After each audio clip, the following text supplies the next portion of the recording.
రాష్ట్రంలో ప్రభుత్వం ఏర్పాటయ్యి వారి పదవీ కాలం సగం పూర్తయిపోతా ఉంది. అంటే మిగిలిన ఇంకో 2.5 సంవత్సరాలు మాత్రమే వారికి సమయం ఉంది. మనందరికీ తెలిసింది ఏంటంటే చివరి 6 నెలలు సంవత్సరం అంతా ఎలక్షన్ ఫీవర్ ఉంటుంది. అధికారంలో ఉన్నటువంటి పార్టీ కానీ ప్రతిపక్ష పార్టీలు కానీ సహజంగా ఎన్నికల మీద దృష్టి ఉంటుంది. ఎప్పుడైనా ఒక పార్టీకి అధికారం వచ్చిన తర్వాత మొదటి 4 సంవత్సరాలే ప్రధానంగా వారు ఏదైనా పని చేయడానికి, వారు పెట్టుబడులు తీసుకురావడానికి కానీ లేకపోతే వారు చెప్పినటువంటి ఎన్నికల హామీలు నిలబెట్టుకోవడానికి కానీ మొదటి 4 సంవత్సరాలు సహజంగా చాలా ముఖ్యమైనటువంటి. అందులో ఈ ప్రభుత్వానికి దాదాపు 2 సంవత్సరాలు పూర్తయిపోయి 2.5 సంవత్సరాలు దగ్గర పడతా ఉంది. అటువంటిది ఈరోజు పత్రికలు చూస్తే కడపలో జిందాల్ జేఎస్డబ్ల్యూ స్టీల్ ప్లాంట్కి చంద్రబాబు నాయుడు గారు శంకుస్థాపన చేస్తున్నట్టుగా ఈరోజు చూసాం. అంటే ఇప్పటికీ కూడా అధికారం వచ్చి 2.5 సంవత్సరాలు అయిన తర్వాత కూడా జగన్మోహన్ రెడ్డి గారి హయాంలో తీసుకొచ్చినటువంటి ప్రాజెక్టులకే ప్రారంభోత్సవాలు, జగన్మోహన్ రెడ్డి గారు శంకుస్థాపన చేసినటువంటి కార్యక్రమాలకే మళ్ళీ శంకుస్థాపనలు, జగన్మోహన్ రెడ్డి గారు తీసుకొచ్చినటువంటి హయాంలో తీసుకొచ్చినటువంటి పెట్టుబడులనే వీరు పెట్టుబడులుగా చెప్పుకునేటువంటి కార్యక్రమం. మొదటి 2.5 సంవత్సరాలు మీరు జగన్మోహన్ రెడ్డి గారు తెచ్చినటువంటి కార్యక్రమాలనే చేసుకుంటూ పోతే మీరు కొత్తగా ప్రాజెక్టులు ఎప్పుడు తీసుకొస్తారు? కొత్త పెట్టుబడుల్ని అది కార్యరూపం దాల్చేది ఎప్పుడు? మీరు ఇచ్చినటువంటి 20 లక్షల ఉద్యోగాలు కల్పనకు సంబంధించి ఇచ్చినటువంటి ఎన్నికల హామీ నిలబెట్టుకునేది ఎప్పుడు అనేటువంటిది ప్రజల నుంచి వచ్చేటువంటి ప్రశ్నలు. దానికి ప్రభుత్వం నుంచి సమాధానం కూడా ప్రజలు అడుగుతా ఉన్నారు. 2023 ఫిబ్రవరిలో ఆ రోజు సంబంధించినటువంటి శాఖ మంత్రిగా నేను కూడా కడప స్టీల్ ప్లాంట్కి సంబంధించి జమ్మలమడుగులో గౌరవ ముఖ్యమంత్రిగా ఉన్నటువంటి ఆనాటి జగన్మోహన్ రెడ్డి గారు, అలాగే జేఎస్డబ్ల్యూ చైర్మన్ అయినటువంటి సజ్జన్ జిందాల్ గారు, వారి సమక్షంలో దానికి శంకుస్థాపన చేయడం, అందుకన్నా ఒక 2 నెలల ముందు ఆ సంస్థకు సంబంధించి ఎన్నో సంవత్సరాలుగా కడప స్టీల్ ప్లాంట్ గురించి రాయలసీమ ప్రాంత ప్రజలు ఆశపడుతున్నటువంటి తరుణంలో దాన్ని కార్యరూపం తీసుకురావాలి. ప్రభుత్వం నిర్మించడం అనేటువంటిది సాధ్యమైనటువంటి పని కాదు. కావాల్సినటువంటి సహకారాన్ని, భూమిని, ఇన్ఫ్రాస్ట్రక్చర్ సపోర్ట్ని ప్రభుత్వం నుంచి ఇద్దాం. నిర్మించేటువంటి బాధ్యత అంతా కూడా జేఎస్డబ్ల్యూ టేకప్ చేస్తుందనేటువంటి ఉద్దేశంతో 2022 డిసెంబర్ 21న ఇచ్చినటువంటి జీవో ఇది. డిసెంబర్ 21, 2022 జేఎస్డబ్ల్యూ స్టీల్కి సంబంధించి ఒక ఇంటిగ్రేటెడ్ స్టీల్ ప్లాంట్ని కడప జిల్లాలో ఏర్పాటు చేస్తూ వారికి కావాల్సినటువంటి స్పెషల్ ఇన్సెంటివ్స్ని అలాగే ఇన్ఫ్రాస్ట్రక్చర్ ఫెసిలిటీస్ని ప్రొవైడ్ చేస్తూ ఇచ్చినటువంటి జీవో. సబ్సిక్వెంట్గా ఫిబ్రవరి మాసంలో దానికి శంకుస్థాపన చేశాం. ఎన్వైరన్మెంటల్ క్లియరెన్స్లు తీసుకొచ్చాం. కావాల్సినటువంటి ఇనీషియల్ ఇన్ఫ్రాస్ట్రక్చర్ వర్క్స్ స్టార్ట్ చేశాం. దానికి సంబంధించి water 2 TMC water Gandikota reservoir నుంచి 2 TMC వాటర్ ప్రతి సంవత్సరం ఇవ్వడానికి అంగీకరించాం. అలాగే ఎస్టీ లైన్స్ పవర్ సప్లై చేసేటువంటి దానికి కూడా డెడికేటెడ్ వారి డోర్ స్టెప్ వరకు పవర్ సప్లై ఇవ్వడానికి ప్రభుత్వం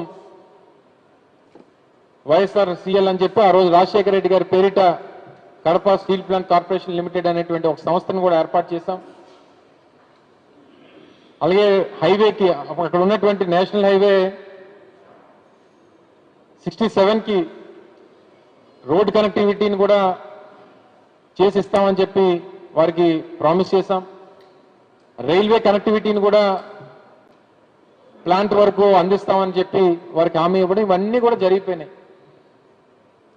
ఈ క్లియరెన్స్లు, అప్రూవల్స్ ఇవన్నీ జరిగిపోయిన తర్వాత పని నిర్మాణం జరుగుతున్నటువంటి తరుణంలో ప్రభుత్వం మారింది 2024లో. అప్పటికి ఈ రాష్ట్రంలో పెట్టుబడులు పెట్టినటువంటి జిందాల్ వాళ్ళని కక్ష కట్టినట్టు మీరు ఎందుకు నిర్మాణాలు చేయాలి, ఎందుకు ఈ రాష్ట్రంలో పెట్టుబడులు పెట్టాలని చెప్పి ఎవరో ముంబై నుంచి ఒక యాక్ట్రెస్ని తీసుకుని వచ్చి కేసు పెట్టించి లేనిపోయినటువంటి రాద్ధాంతం సృష్టించి దాంట్లో 2 ఐపీఎస్ ఆఫీసర్లను సస్పెండ్ చేసి సీనియర్ అధికారులని ఇప్పటికీ కూడా వారికి పోస్టింగ్స్ ఇవ్వకుండా 2 సంవత్సరాల పాటు ప్రాజెక్టును నడవకుండా చేసేసి ఆ సంస్థని ఈ రాష్ట్రంలో పెట్టాల్సినటువంటి వేలాది కోట్ల రూపాయల పెట్టుబడుల్ని అటు తెలంగాణకి అటు మహారాష్ట్రకి తరలిపోయేటువంటి కార్యక్రమం చేసి మళ్ళీ ఈరోజు కొత్తగా వచ్చి చంద్రబాబు నాయుడు గారు మళ్ళీ శంకుస్థాపన కడప స్టీల్ ప్లాంట్కి. అంతర్జాతీయ మేస్త్రీ సంఘం అధ్యక్షుడు చంద్రబాబు నాయుడు గారు ఎక్కడ ఏ నిర్మాణం జరిగినా అది నా వల్లే, హైటెక్ సిటీ నా వల్లే, చార్మినార్ నా వల్లే, తాజ్మహల్ నా వల్లే, అంటే ఏ పెద్ద కట్టడం ఉన్నా నా వల్లే, ఏ కొత్త టెక్నాలజీ వచ్చినా నా వల్లే, కంప్యూటర్ నాదే, సెల్ ఫోన్ నాదే, ఏది రాష్ట్రంలో, దేశంలో, ప్రపంచంలో ఏ కొత్త ఇన్వెన్షన్ వచ్చినా దాంట్లో దానికి కారకుడు నేనే అనేటువంటి మాట చెప్పుకునేటువంటి దానికి చంద్రబాబు నాయుడు గారు అసలు వెనకడిగే వేయరు. అది గొప్పతనం వారిలో. ఇది 2017లో వారి పత్రికల్లో వచ్చినటువంటి వారి గెజెట్ పత్రిక ఈనాడులో వచ్చినటువంటి ఒక ఆర్టికల్. కేంద్రంపై కసితో కడప ఉక్కు అప్పుడు ఒకసారి శంకుస్థాపన చేశారు. అప్పటికి భూమి లేదు, నిర్మాణానికి ఫైనాన్షియల్ క్లోజర్ లేదు, పర్మిషన్స్ లేవు. అప్పటి వరకు అప్పటికి ఆయన దగ్గర ఉన్నది ఏంటంటే ఆయన శిలాఫలకం కట్టడానికి కావాల్సినటువంటి ఒక మేస్త్రి, దానికి కావాల్సినటువంటి ఇటుకలు, సిమెంటు, ఈ శిలాఫలకం తప్పితే చంద్రబాబు నాయుడు గారి దగ్గర ఆ రోజుకి ఏదీ లేదు, భూమి కూడా లేదు. దగ్గర 3000 ఎకరాల భూమిని సేకరించి దానికి పర్మిషన్స్ ఇచ్చి క్లియరెన్స్లు ఇచ్చి నిర్మాణానికి కావాల్సినటువంటి ఒక పెద్ద సంస్థని, దేశంలోనే ప్రముఖ సంస్థని తీసుకుని వచ్చి ఇవన్నీ చేసి కొనసాగాల్సినటువంటిది. అంటే దాన్ని ఎక్కడ కొనసాగిస్తే జగన్మోహన్ రెడ్డి గారికి పేరు వస్తుంది. ఓ 2 సంవత్సరాలు దాన్ని పూర్తిగా నీరుగార్చేస్తే మనమే కొత్తగా ఏదో చేస్తున్నట్టుగా దాన్ని చూపించవచ్చు. తద్వారా రాజకీయంగా మనకి అడ్వాంటేజ్ ఉంటుంది అనేటువంటి ప్రయత్నంలో భాగంగానే ఈరోజు కడప స్టీల్ ప్లాంట్కి మరొకసారి శంకుస్థాపన. చంద్రబాబు నాయుడు గారికి అదే సినిమాలో చెప్పినట్టు చెల్లికి జరగాలి పెళ్లి మళ్ళీ మళ్ళీ, అంటే ఒక శంకుస్థాపనే మళ్ళీ మళ్ళీ చేస్తూనే ఉంటాడు, పని జరగదు. శంకుస్థాపనలో మాత్రం దిట్ట. బహుశా వారు వేసినటువంటి శిలాఫలకాలు ఈ రాష్ట్రంలో ఏ నాయకుడు వేసున్నాడు, పని మాత్రం శూన్యం. మళ్ళీ ఈరోజు కూడా బహుశా నాకు తెలిసి మరో అరగంట గంటలో వారు శంకుస్థాపన చేస్తారు. ఆ వేదిక మీద ఎక్కి మళ్ళీ మమ్మల్ని తిడతారు, మా నాయకుని తిడతారు, గొడ్ల పార్టీ అంటారు, సైకో అంటారు, మరొకటి అంటారు, మరొకటి. ఏ వేదిక దొరికినా గూగుల్ అవనివ్వండి, జిందాల్ అవనివ్వండి, రెన్యూ పవర్ అవనివ్వండి, ఏ ఇంటర్నేషనల్ వేదికలు అంటే దేశ స్థాయిలో ప్రపంచ స్థాయిలో గుర్తింపుకు చెందినటువంటి సంస్థల్లో సంబంధించినటువంటి వేదికల మీద కూడా మీకు జగన్ నామస్మరణే, జగన్మోహన్ రెడ్డి గారిని ఏదో రకంగా దూషించాలి, వైఎస్ఆర్ కాంగ్రెస్ పార్టీని దూషించాలి. నిన్న నెల్లూరులో వారి సభల్లో ఎక్కడో మాట్లాడుతూ మొన్న నేను మహిళా కమిషన్కి హాజరయ్యాను. ఆ రోజు నేను కూడా చాలా క్లియర్గా చెప్పడం జరిగింది. నాకు వ్యవస్థల మీద చట్టాల మీద ఉన్నటువంటి గౌరవంతో వారు నాకు నోటీసులు పంపించారు. ఆ ఇచ్చినటువంటి నోటీసులకి నేను వ్యక్తిగతంగా హాజరవ్వాలని చెప్పి నిర్ణయం తీసుకున్నాను. అందులో భాగంగా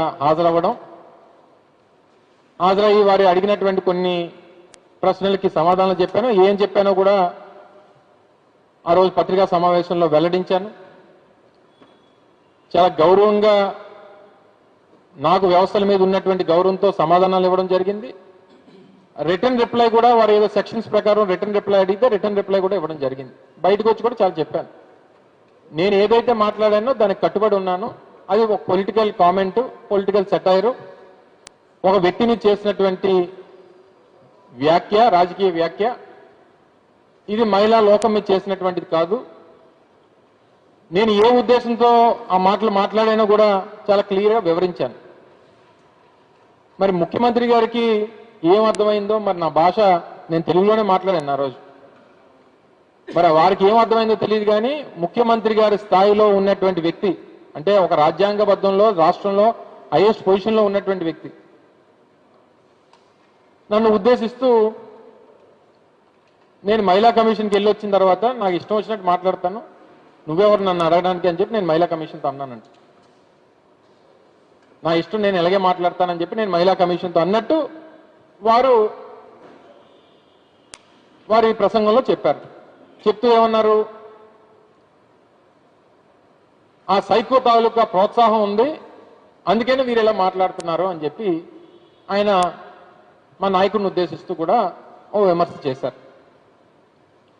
నేను 2-3 సందర్భాలు వారి పార్టీ నాయకులు మాట్లాడినటువంటి సందర్భాలని గుర్తు చేస్తాను. అది ఏ సైకో ప్రోత్సాహంతో మాట్లాడారో ఒకసారి చంద్రబాబు నాయుడు గారు చెప్తే బాగుంటుంది. చింతమనేని ప్రభాకర్ గారు, వారు మాజీ శాసనసభ్యులుగా మేము ప్రభుత్వంలో ఉన్నప్పుడు మా పార్టీ మా ప్రభుత్వంలో ఉన్నటువంటి మంత్రి గారిని ఉద్దేశిస్తూ ఒక మంత్రి గారిని ఇదే విధంగా మేకప్ వేసుకుంటున్నాం, మీ మంత్రి ఎక్కడుంది మీ మంత్రి అని అన్నారు. ఏ సైకో గారు చెప్పాడని చెప్పి మాట్లాడాడు చంద్రమేన ప్రభాకర్ గారు. మీ బామ్మర్ది బాలకృష్ణ గారు ఒక వేదిక మీద ఆడలు కనిపిస్తే ముద్దైనా పెట్టాలి, కడుపైనా చేయాలి అని చెప్పని అన్నాడు. ఏ సైకో గారి ప్రోత్సాహంతో మాటలు మాట్లాడారు మీ బామ్మర్ది గారు? చెప్పండి, ఏ సైకో గారు చెప్తే ఈ మాటలు మాట్లాడారు? మీ చిత్తూరు జిల్లాకు సంబంధించినటువంటి ఒక శాసనసభ్యుడు గత సంవత్సరం 6 నెలల క్రితం మా పార్టీ సీనియర్ నాయకురాలని, ఒక మాజీ మంత్రిని పట్టుకొని నోటికి వచ్చినట్టు 2000కి 3000 రూపాయలకి ఏ పని కావాలంటే ఆ పని చేస్తుందని చెప్పి మీ పార్టీ శాసనసభ్యుడు ఇప్పుడు ఉన్నటువంటి వ్యక్తి మాట్లాడితే ఏ సైకో గారు చెప్పాడని చెప్పి మాట్లాడాడు. ఆ మాటలు, ఆ అహంకారపు మాటలు, ఆ బరి తెగించినటువంటి మాటలు ఏ నాయకుడు, ఏ సైకో గారు చెప్పాడని చెప్పి మాట్లాడాడు మీ నగర ఎమ్మెల్యే. నిన్న మీరు ఆ అరవ శ్రీధర్ నియోజకవర్గానికి వెళ్ళారు. 5 సార్లు అబార్షన్ చేయించాడు ఒక మహిళకి. ఆ మహిళను రోడ్డు మీద పట్టుకొని లాఠీతో కొడితే ఆ మహిళని కాపాడడానికి రాష్ట్రంలో వ్యవస్థలు లేకపోతే ఏ సైకో గారు చెప్పాడని ఈ రాష్ట్రంలో మహిళల్ని నడి రోడ్డు మీద పెట్టి కొట్టి నీ శాసనసభ్యుల్ని నీ పక్కన కూర్చోబెట్టుకొని వారితో మాట్లాడిస్తున్నావే, ఏ సైకో ఇచ్చినటువంటి ధైర్యం ఈరోజు ఈ రాష్ట్రంలో మీ శాసనసభ్యులకి, మీ నాయకులకు వచ్చిందని అడుగుతా ఉన్నా. ఒక నాయకుడేమో డైమండ్ రాణి అంటాడు, ఒక నాయకుడేమో ఇంకోటి అంటాడు, ఒక నాయకుడేమో మొన్న జిల్లా పరిషత్ చైర్మన్, మా జిల్లా పరిషత్ చైర్మన్ కృష్ణా జిల్లాకి రోడ్డు మీద వారు కారులో వారు వెళ్తుంటే నడి రోడ్డు మీద వారిని దాడి చేసి ఇష్టం వచ్చినటువంటి బూతులు తిడుతూ నోటికి వచ్చినటువంటి మాటలు మాట్లాడితే దాన్ని ప్రోత్సహించినటువంటి సైకో ఎవరని అడుగుతా ఉన్నా. పైపెచ్చు మళ్ళీ కుల కులాన్ని తీసుకొచ్చేటువంటి కార్యక్రమం. హోంమంత్రి దళితురాలు, మాదిగ సామాజిక వర్గం. అసలు మీరు రాజ్యాంగబద్ధంలో పదవిలో ఉండి కులాల గురించి మాట్లాడకూడదు, కులాల ప్రస్తావన తీసుకురావని చెప్పి ప్రమాణం చేశారే. ఈరోజు మీ రాజకీయ అవసరాల కోసం దళితుల పట్ల మీకు ఉన్నటువంటి ఆలోచన ఏంటో కొత్తగా మేము చెప్పాల్సినటువంటి పని లేదు. ఎస్సీలుగా పుట్టాలని చెప్పి ఎవరైనా అనుకుంటారా అన్నటువంటి మాట మాట్లాడినటువంటి సైకో ఎవరో ఈ రాష్ట్రంలో ప్రజలందరికీ తెలుసు. మహిళ అని చెప్పని అంటున్నాం. కోడలు మగబిడ్డ కంటానంటే అత్త వద్దంటుందా అని చెప్పి ఆడపిల్లల తాలూకా పుట్టుక గురించి ఇంత నీచంగా మాట్లాడినటువంటి ఆ సైకో గురించి ఈ రాష్ట్రంలో ప్రజలందరికీ తెలుసు అనేటువంటి విషయాన్ని తెలియజేస్తా ఉన్నా. మీరు మాకు పేర్లు పెట్టాల్సినటువంటి పని లేదు, మాకు పాఠాలు నేర్పించాల్సినటువంటి పని లేదు, మహిళల పట్ల ఏ రకంగా గౌరవంగా ఉండాలో నీతులు చెప్పాల్సినటువంటి అవసరం అంతకన్నా లేదు అనేటువంటి విషయాన్ని ఈ సందర్భంగా తెలియజేస్తా ఉన్నా. మీరు చేయాల్సినటువంటి పనులు, ఇచ్చినటువంటి హామీలు. నిన్ననే మా ఎస్ఐఆర్ ప్రోగ్రాం జరుగుతూ ఉంది. రాష్ట్ర వ్యాప్తంగా ఎస్ఐఆర్ జరుగుతూ ఉంది. గ్రామాల్లో బిఎల్ఏలు, మా పార్టీకి సంబంధించినటువంటి బిఎల్ఏలు, తెలుగుదేశం పార్టీకి సంబంధించినటువంటి బిఎల్ఏలు, బిఎల్ఓలతో కలిసి ఇంటింటికి ఎన్యూమరేషన్ కి వెళ్తా ఉన్నారు. మా వాళ్ళు చాలా మంది 2-3 2-3 గ్రామాల నుంచి ఫోన్లు చేసి చెప్పారు, సార్ మొదటి 3-4 రోజులు తెలుగుదేశం పార్టీ బిఎల్ఏలు మాతో పాటు వచ్చేవారు, ఈ 2-3 రోజుల నుంచి రావట్లేదండి. ఎందుకు అని అడిగితే ఇంటింటికి వెళ్ళినప్పుడు తెలుగుదేశం పార్టీ బిఎల్ఏలు ఇంటింటికి వస్తున్నప్పుడు ఆ గ్రామాల్లో ఇళ్లలో మహిళలు అడుగుతూ ఉన్నారట, బాబు మీరు 1500 రూపాయలు చెప్పిన నెలకి ఇస్తానన్నారు, ఎందుకు ఇవ్వట్లేదు అని. లేదా కొత్తగా పెన్షన్ కావాలని చెప్పి అప్లికేషన్ పెడుతుంటే అప్లికేషన్ తీసుకోవట్లేదు, ఈ 2.5 సంవత్సరాల్లో ఒక కొత్త అప్లికేషన్ కూడా మా దగ్గర తీసుకోలేదు, కొత్త పెన్షన్ ఒకటి ఇవ్వలేదు అని చెప్పి మహిళలు అడుగుతూ ఉన్నారు. మా ఇంట్లో మా బిడ్డ ఉన్నాడు, చదువుకుంటే 3000 రూపాయలు, ఉద్యోగం లేకపోతే నిరుద్యోగం గుర్తిస్తానన్నారు, లేకపోతే 20 లక్షల మందికి ఉద్యోగాలు ఇస్తామన్నారు, 2.5 సంవత్సరాలుగా మా పిల్లలు ఉద్యోగాలు లేక ఇబ్బందులు పడతా ఉన్నారు, మీ హామీ ఏమైపోయిందని చెప్పి అలా అడిగితే సమాధానం చెప్పలేక చివరికి ఇంటింటికి ఎన్యూమరేషన్ కూడా తిరగడం మానేశారు. అది మీ పరిపాలన తాలూకా పరిస్థితి ఈరోజు ఈ రాష్ట్రంలో. మహిళలకు ఇచ్చినటువంటి అన్ని హామీల్ని దొంగలో తొక్కి మోసం చేసి అధికారం వచ్చి ఈ సైకోతనానికి, వెన్నుపోటుకి, ద్రోహానికి ఈ దేశంలో ఎవరన్నా పేటెంట్ ఉన్నారంటే అది ఒక్క చంద్రబాబు నాయుడు గారు అనేటువంటి విషయాన్ని సందర్భంగా తెలియజేస్తా ఉన్నా. పిల్లనిచ్చినటువంటి మావకు వెన్నుపోటు, జన్మనిచ్చినటువంటి రాయలసీమకి వెన్నుపోటు, భూములు ఇచ్చినటువంటి అమరావతి రైతులకు వెన్నుపోటు, చివరికి రాష్ట్రంలో ఓట్లేసి నమ్మి ఓట్లేసినటువంటి ప్రజలకి వెన్నుపోటు పొడిచినటువంటి నాయకుడు బహుశా ఈ దేశ చరిత్రలో ఎక్కడ ఉండడు. అటువంటి వ్యక్తి వచ్చి ఈరోజు నీతులు చెప్తా ఉంటే ఏం చేయాలో తెలియనటువంటి పరిస్థితిలో ఈరోజు రాష్ట్ర ప్రజలందరూ కూడా ఉన్నారు. నిన్న ముఖ్యమంత్రి గారు కొడుకు మాట్లాడుతూ 21% జిఎస్టీ రెవెన్యూస్ లో 21% పెరిగింది ఈ సంవత్సరం అని చెప్పి గొప్పలు చెప్పుకునేటువంటి కార్యక్రమం చేస్తున్నారు. సిఏజిఆర్ చూస్తే, కాంపౌండెడ్ యాన్యువల్ గ్రోత్ రేట్ చూస్తే 7.5%. 2019 నుంచి 2024 వరకు దాదాపు 2.5 సంవత్సరాల కోవిడ్ ని ఎదుర్కొని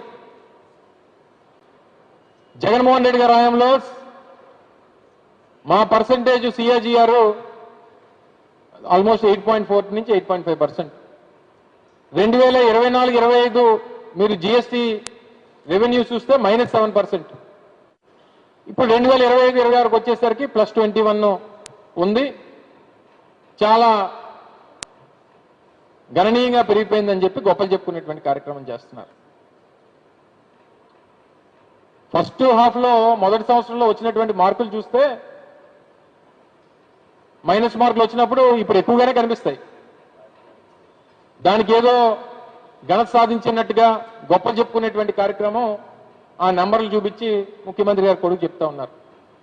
అడిగితేనేమో నేను స్టాన్ఫర్డ్, నేను CMUలో చదువుకున్నానని చెప్పి. అదే చదువుకున్నవాడికి చదువుకున్నవాడికి తేడా అదే. మీ తండ్రి గారు వారికి ఉన్నటువంటి అవకాశాలు, వారి సహచరులు, వారి స్నేహితులతో మీరే నిన్న మొన్న ఎక్కడో మాట్లాడినప్పుడు చూసా. నాకు మన రాష్ట్రంలో మన దేశంలో ఉన్నటువంటి చదువులు వచ్చి రాలేదు, విదేశీ చదువులే నాకు వచ్చొచ్చాయని చెప్పి లోకేష్ గారు మాట్లాడుతూ ఏదో సందర్భంలో చెప్పారు. అవును, ఇక్కడైతే చదువుకోవాలి, అక్కడైతే చదువు కొనుక్కోవచ్చు. అది కొనుక్కున్నారు కాబట్టి మీకు సర్టిఫికెట్లు, పెద్ద పెద్ద కాలేజీల పేర్లు చెప్తారు. పెద్ద పెద్ద చదువులు, పెద్ద పెద్ద కాలేజీల పేర్లు చెప్తే సరిపోదు. వాస్తవాలు, నిజాలు ప్రజలకు చెప్పేటువంటి కార్యక్రమం ధైర్యం చేయండి.